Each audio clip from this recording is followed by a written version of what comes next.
First, I just want to start with saying a few things about Buddhism, because I'm going to be presenting things from the Buddhist perspective.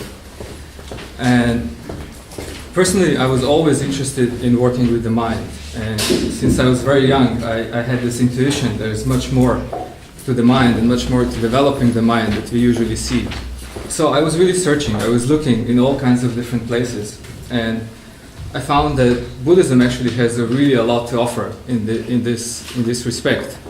I found this is a tradition that's been kind of for 2,600 years, really working on, what is the mind? How do we train it? How do we work with it? And I found that very inspiring. And since I'm coming from the IT perspective, I also approach it kind of from the computers and from the programming approach, and I see it really as getting a lot of tools on how to debug your mind.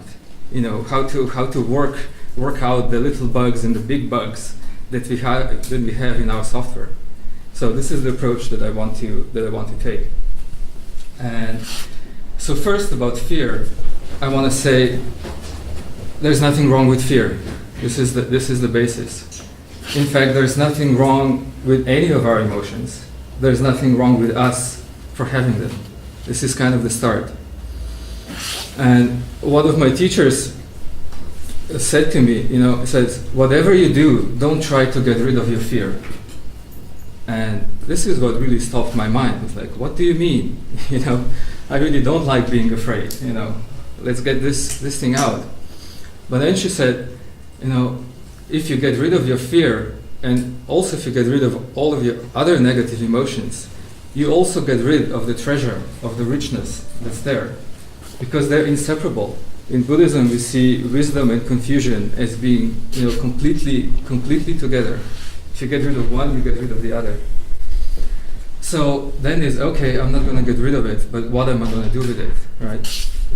Because what happens with fear, I guess for most of us, definitely for me, is that there's a fear of fear. We don't like to experience fear, and we find all kinds of different ways of avoiding it, or by ignoring it, by procrastinating, by feeling bored, by looking at our Twitter and Facebook news feeds, by your stories.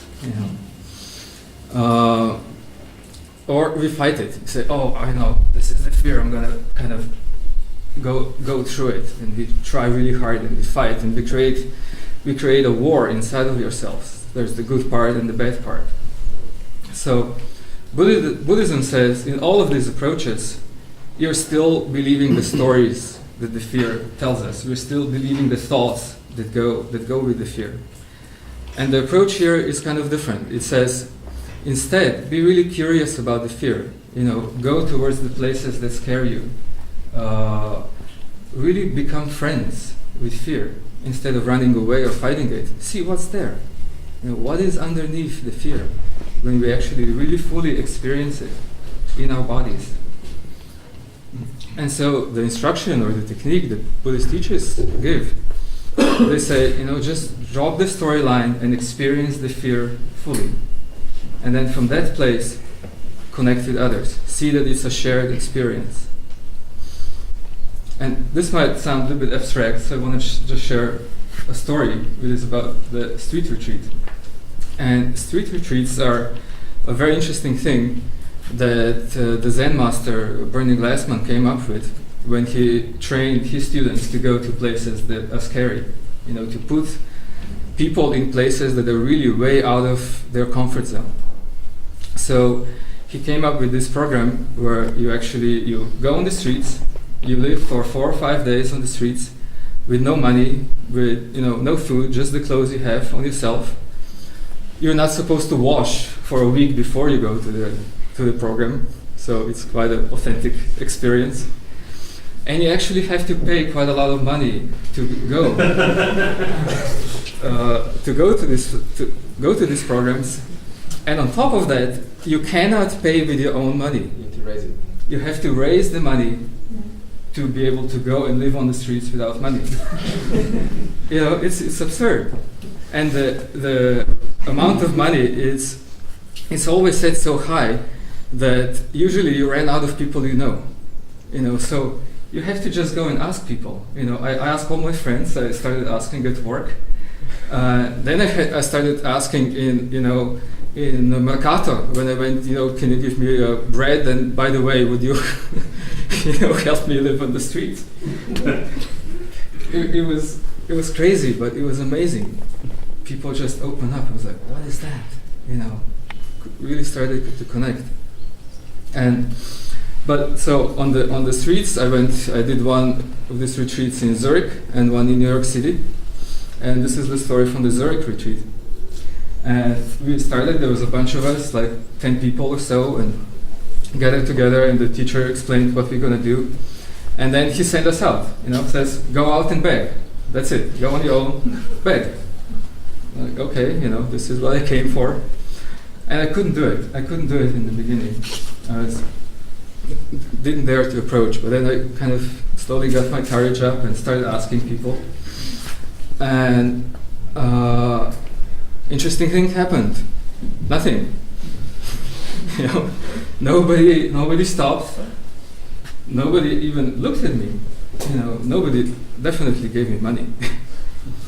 And so I thought, well, maybe this is this part of town. Let me go across the river. Maybe that's a better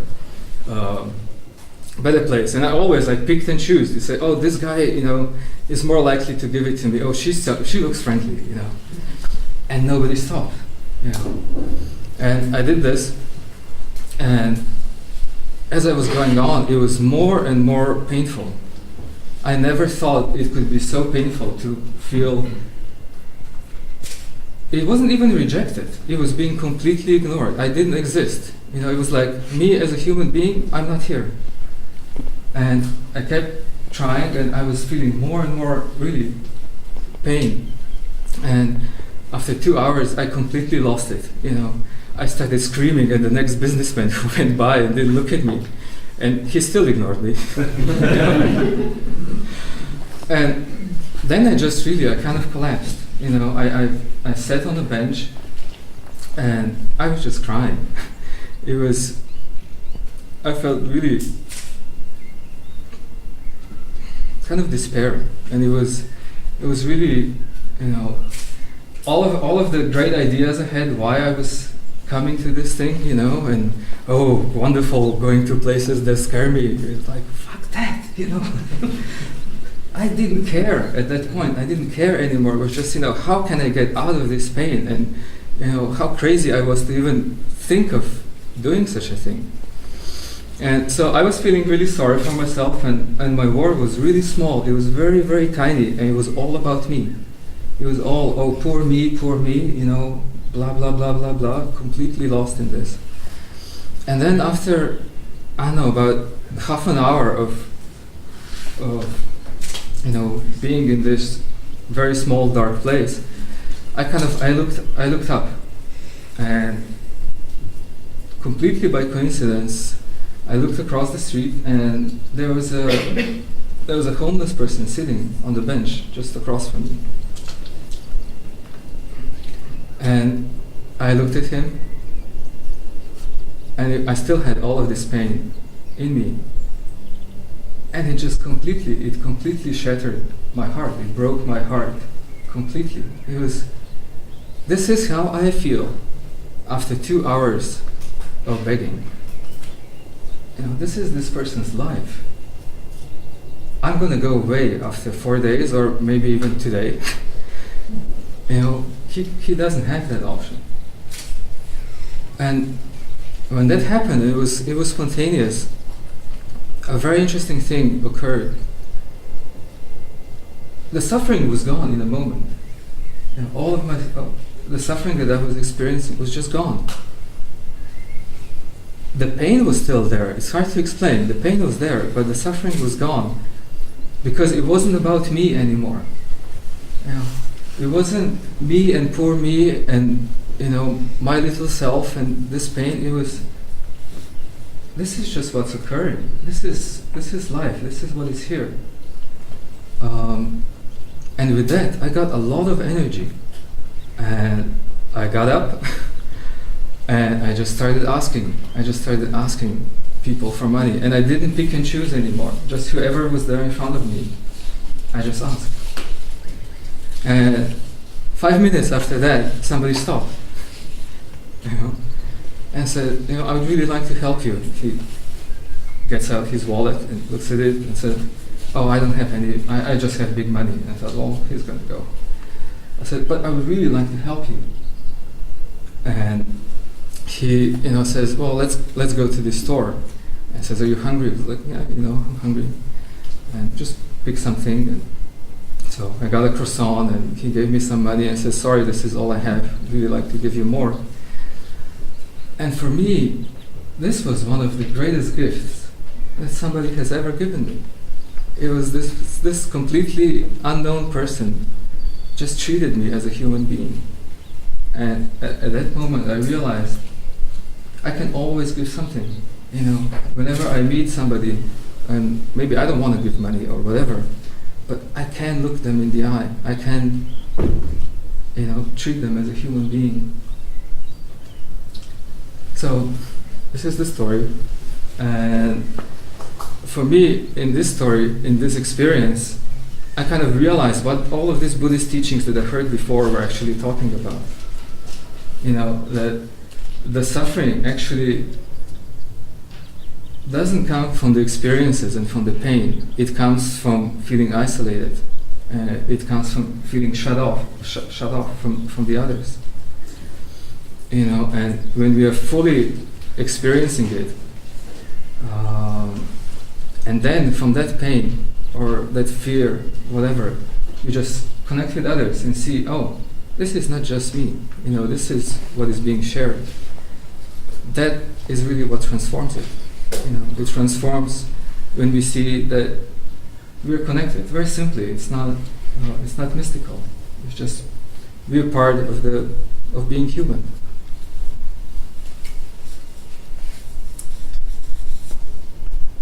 So, I think for me, this is where I learned about fearlessness, which was realizing that fearlessness is not about having no fear. It's, the way I see it now, it's about fully experiencing your fears. So fully experiencing your failures. And then opening from that and just going on. Just doing the next thing. So, that's what I have to share.